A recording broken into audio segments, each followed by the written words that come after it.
अस्सलाम वालेकुम मेरे प्यारे बहन भाइयों, क्या हाल। उम्मीद करती हूँ कि आप सब खैरियत से होंगे। अल्लाह के फजल करम से मैं भी बिल्कुल ठीक हूँ।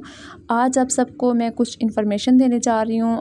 ये भी हो सकता है कि आपको पहले भी मालूम हो, लेकिन फिर भी मैं बता देती हूँ आपको। आज मैं बताने वाली हूँ ख्वाबों के बारे में कि असल जो ख्वाब आते हैं किस वक्त आते हैं, जो सच्चे होते हैं, और उसके बाद कितनी किस्में होती हैं ख्वाबों की, और कौन कौन से ख्वाब आते हैं। तो मतलब साथ ये भी बताने वाली हूँ कि कौन से ख्वाब आएँ तो अल्लाह राज़ी होता है उस इंसान से। मतलब कि मैं उन ख्वाबों के बारे में बताने जा रही हूँ कि अल्लाह के नेक बंदे और नेक बंदी और अल्लाह के वली होने की दलील होती है अगर वो ख्वाब जो है ना, वो अगर आएँ किसी इंसान को। तो सबसे पहले तो मैं आपको ये बताती हूँ कि ख्वाब की 3 किस्में होती हैं। एक शैतानी, और दूसरी किस्म जो होती है वो है नफ़सानी, और तीसरी किस्म रहमानी। अब इन 3 किस्मों को ना मैं अब डिटेल से आप सबको बताती हूँ। मतलब कि शैतानी ख्वाब क्या होते हैं। शैतानी ख्वाब वो होते हैं जो बहुत सारे लोगों को आते हैं, और ऐसे लोगों को आते हैं जो बेनमाजी होते हैं, बुरे काम करते हैं, अल्लाह की तरफ तवज्जो नहीं देते, राग़िब नहीं होते, अल्लाह का हुक्म नहीं मानते। उन लोगों को शैतानी ख्वाब आते हैं। मतलब कि जिन लोगों को दीन का पता नहीं होता, दीन का इल्म नहीं होता, उन लोगों को शैतानी ख्वाब आते हैं। अगली किस्म है नफसानी ख्वाब। मतलब कि नफसानी ख्वाब क्या होते हैं और किन लोगों को आते हैं। नफसानी ख्वाब ऐसे होते हैं, मतलब किसी इंसान के बारे में जब हम सोचते हैं, मुसलसल सारा दिन सोचते रहते हैं किसी चीज़ के बारे में, या हमारा कोई कारोबार होता है, बिज़नेस होता है, उसके हवाले से हम सारा दिन उसके बारे में सोचते रहते हैं, और रात को जब हम सोते हैं ना तो वही ख्वाब आए, तो ऐसे समझ लें कि वो नफसानी ख्वाब है। उसका मतलब कोई भी सच्चाई से ताल्लुक़ नहीं है। ऐसे ख्वाबों का हकीकत के साथ कोई ताल्लुक़ नहीं होता। अब ख्वाबों की तीसरी किस्म जो कि रहमानी ख्वाब। मतलब रहमानी ख्वाब क्या होते हैं। रहमानी ख्वाब अल्लाह के परहेज़गार बंदों को आते हैं, और ये ख्वाब बहुत अच्छे होते हैं, और हर नमाजी बंदे को, हर अच्छे इंसान को, अल्लाह के हुक्म मानने वालों को ये ख्वाब आते हैं। वैसे अगर बात बताऊं तो कहा जाता है कि अगर कोई वो ख्वाब आए तो किसी को नहीं बताना चाहिए, क्योंकि फ़र्स्ट जो भी बंदा होता है ना, किसी को हम ख्वाब अपना बताते हैं तो फ़ौरन वो मतलब उल्ट भी जवाब दे देता है, गलत भी ताबीर बता देता है, तो फिर वो असर हो जाता है उसके ऊपर।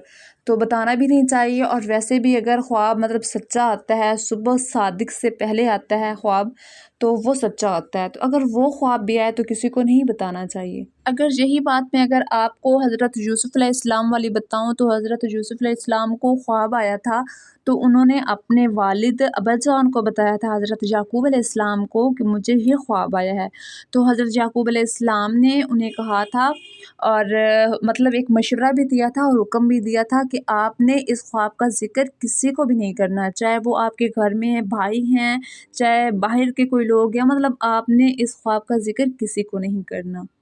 और जब हज़रत यूसुफ़ अलैहिस्सलाम ने हज़रत याकूब अलैहिस्सलाम को ख्वाब बताया था, सुनाया था, और ताबीर जानने की कोशिश की थी, तो उन्होंने ये ताबीर बताने से पहले उनको ये हुक्म दे दिया था कि आपने इस ख्वाब को किसी को नहीं बताना।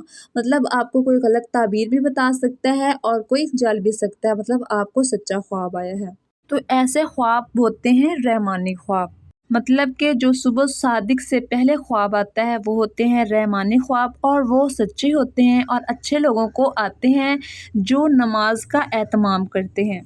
और अब मैं आपको वो बताती हूँ कि कौन से ऐसे ख्वाब आते हैं जिनसे अल्लाह अपने बंदे से राज़ी हो जाता है। अगर किसी भी शख्स को ये ख्वाब आता है कि वो किसी नेक बंदे को देख रहा है, किसी को नमाज पढ़ते हुए देख रहा है, अल्लाह के किसी वली को देख रहा है, सहाबा कराम को देख रहा है, या फिर किसी नबी को देख रहा है, शुरू से लेके हज़रत आदम अलैहिस्सलाम से लेके हज़रत मोहम्मद सल्लल्लाहु अलैहि वसल्लम तक के दरमियान, या किसी को भी, किसी नबी को भी देख रहा है, या उसके बावजूद कि नेक काम कोई कर रहा है, या ख़ुद वो नेक काम कर रहा है, या अल्लाह के किसी नेक बंदे को देख रहा है कुरान पढ़ते हुए, या ख़ुद अपने आप को कुरान पढ़ते हुए, नमाज़ पढ़ते हुए देख रहा है, या फिर पुलसरात से गुज़रते हुए देख रहा है, या ख्वाब में देख रहा है वो किसी को खैरात कर रहा है, या बुज़ुर्गों की खिदमत कर रहा है, या फिर वज़ू वगैरह कर रहा है, मतलब कुछ भी कर रहा है, नेक काम कोई कर रहा है, या फिर परिंदों को दाना डाल रहा है, ऐसे ख्वाब किसी को भी आते हैं, तो वो नेक इंसान, मतलब अल्लाह के नज़दीक वो अफ़ज़ल बंदा बन जाता है। پھر اللہ تعالیٰ فرشتوں سے کہتا ہے کہ یہ میرا بندہ ہے، اس نے میرا حکم مانا ہے اور میں نے اس کی شان بڑھا دی ہے، اس کی عزت بڑھا دی ہے، آپ سب بھی اس کی عزت کرو۔ مطلب جو لوگ بھی پہلے دین پہ نہیں ہوتے، ایمان پہ نہیں ہوتے اور ان کو ایسا خواب آ جاتا ہے جن میں وہ کوئی افضل کام کر رہا ہو، نیک کام کر رہا ہو، تو سمجھ جاؤ اللہ نے اس کو عزت دے دی، اللہ نے اس کو معاف کر دیا، اللہ نے کہا کہ یہ میرا بندہ ہے اور میں نے اس کو عزت دے دی۔